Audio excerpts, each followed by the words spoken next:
Welcome to Audiobook 365 Stories. At an art show a few days ago, I saw a painting that had been sold for $5,000. The painter was a young man from the West named Kraft. He had a favorite food and a special idea. His favorite food was corned beef hash with a poached egg. His special idea was a strong belief that nature always makes things beautiful in the right way. There was a story about the painting, so I went home and wrote it down. The story starts with Kraft, but that is not the beginning of the story.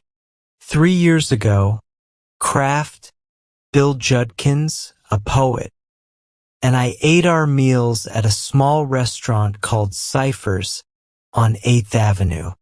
I say, when we had money, Cypher took it from us, as he liked to say. We didn't have credit. We went into the restaurant, ordered food, and ate it. Sometimes we paid, and sometimes we didn't. We trusted Cypher, even though he was grumpy and quiet. Deep down, he was either a kind man, a fool, or an artist. He sat at an old desk, which was covered with old bills for food. These bills were so old that I thought the first one might be for clams that Hendrik Hudson had eaten long ago. Cypher had a strange look in his eyes. He could make his eyes cloudy, like windows you couldn't see through. Once, when we didn't pay for our food, we gave Cypher silly excuses and left. I looked back and saw him shaking with silent laughter. Sometimes we did go back and pay what we owed him. But the best thing at Cypher's was Millie. Millie was a waitress. She was a great example of Kraft's idea about the beauty of nature. She was made for her job, just like some people are made to be heroes or stars. If she had been turned into a statue, she would have stood proudly with the greatest women in history. As the queen of serving food, Millie was perfect for Cypher's. You expected to see her big, strong shape appear through the thick, smoky air of the kitchen, just like you expect to see the Palisades through the fog on the Hudson River. She worked among the steam from cooking vegetables, the smell of frying ham, the crash of plates, the noise of people yelling food orders, and the loud cries of hungry customers. She moved through all of this chaos like a big ship moving smoothly through a sea full of small, noisy boats. Millie was amazing. She had strong arms with her sleeves rolled up. She was so strong that she could have picked up all three of us and thrown us out the window.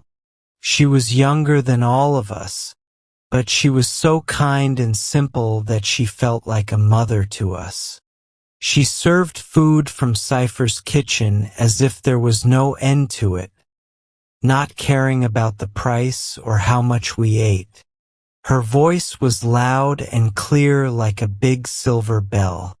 She smiled often, showing her teeth, and her smile made us happy.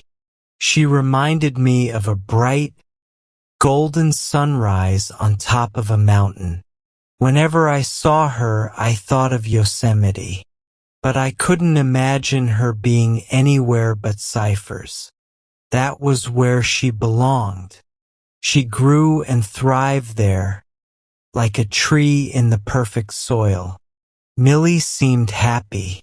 On Saturday nights, she took her small paycheck with the excitement of a child getting an unexpected gift.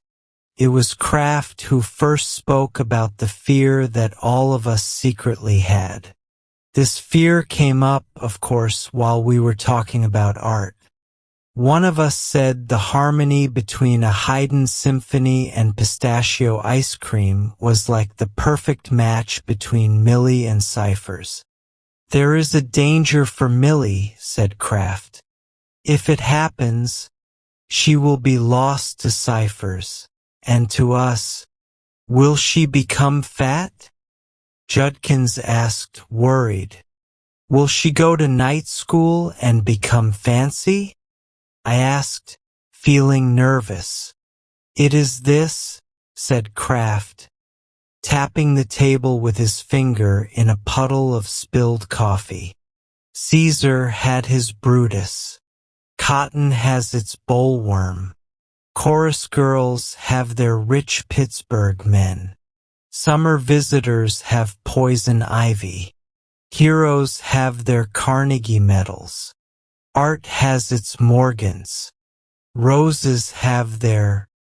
Tell us, I interrupted, very upset.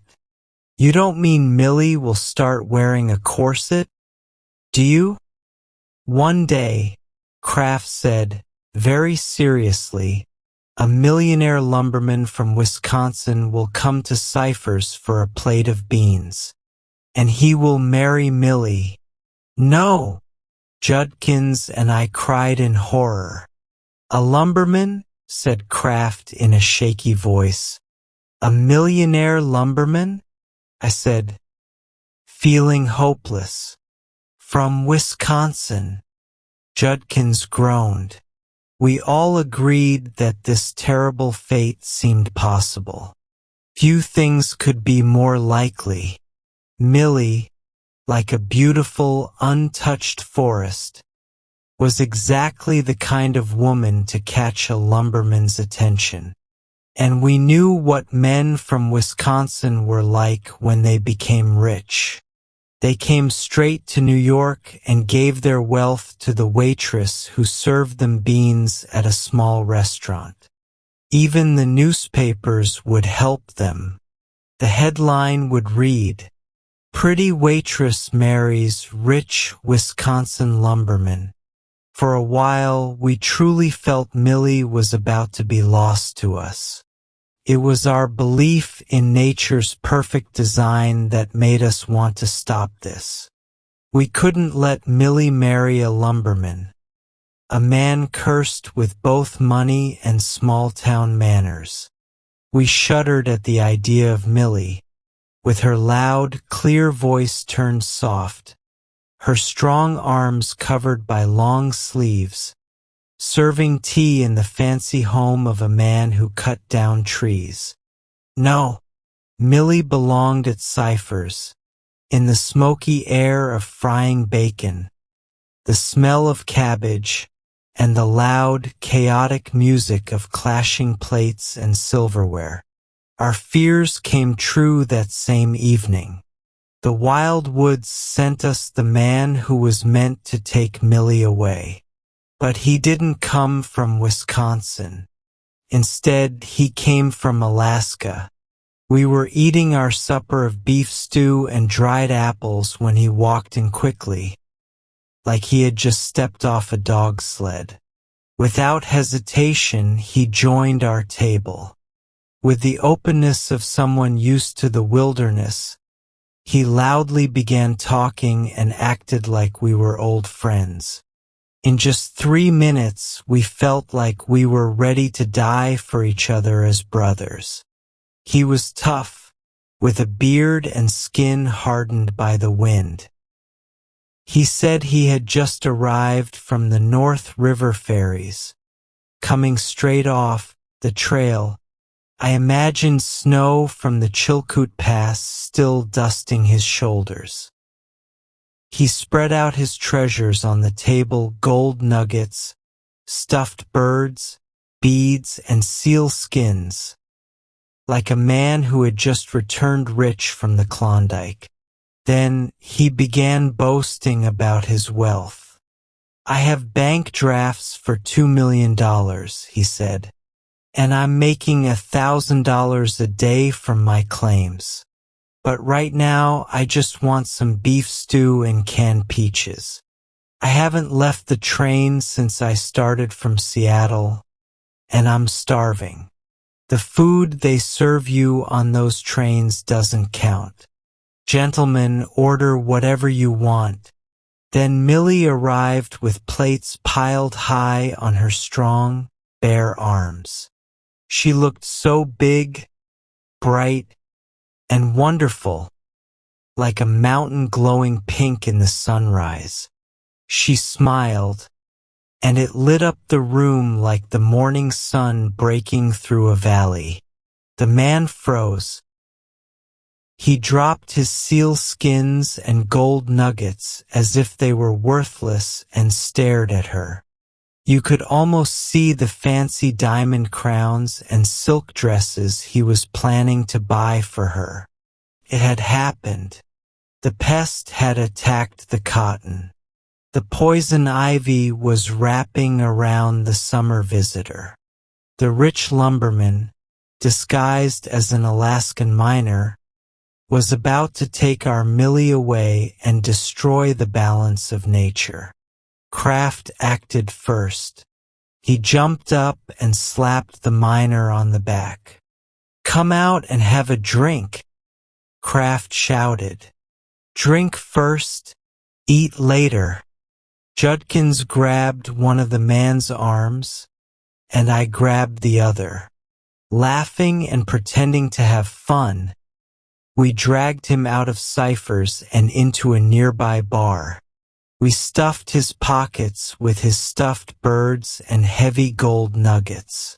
At the bar, the miner laughed but didn't give up his plan. "That's the girl for me," he said. "She can share my life forever. I've never seen a woman like her. I'm going back to ask her to marry me. She won't want to serve food anymore when she sees how much money I have." "You'll have another whiskey and milk first," Kraft said, smiling like the devil. "I thought you Alaskan men were tougher than this." Kraft spent all the money he had at the bar. Then he gave Judkins and me a desperate look. We couldn't say no, so we spent every last coin we had to keep the miner drinking and distracted. When we had no money left and the Klondiker was still talking about Millie, Kraft leaned close to him. He whispered a very polite but sharp insult about people who were stingy with their money. The miner got upset and slammed handfuls of silver coins and paper notes onto the bar, shouting for more drinks to prove Kraft wrong. And so we finished our mission.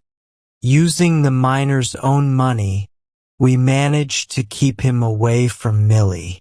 We had him taken to a small hotel far away, where we put him to bed. We stuffed his nuggets and baby sealskins all around him like pillows. "He won't find Cypher's again," Kraft said. "Tomorrow, he'll probably ask the first waitress he sees in another restaurant to marry him.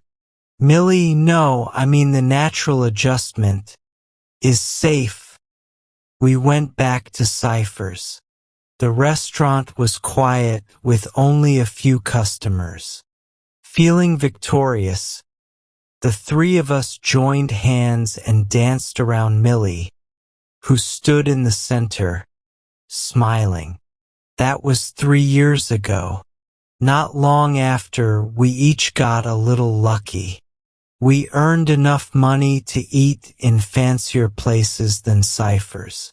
Our lives went in different directions. I didn't see Kraft anymore, and I only saw Judkins once in a while. But just the other day, I saw a painting that had been sold for $5,000. Its title was Boadicea, and the figure in the painting looked huge, like it filled the whole world. People were admiring it, but as I stood there, I thought of something else. I wished Boadicea could step out of the painting and bring me corned beef hash with a poached egg, just like Millie used to do. I couldn't stop thinking about Kraft, so I went to visit him. His sharp, devilish eyes hadn't changed, and his hair was as messy as ever. But his clothes were now made by a tailor. I didn't know you were so successful, I told him. We bought a cottage in the Bronx with the money, he said. You should come visit us. Any evening at 7. So, I said, back when you stopped the lumberman, the Klondiker, it wasn't just because of your love for the natural adjustment of nature? Well, not completely, Kraft admitted with a grin.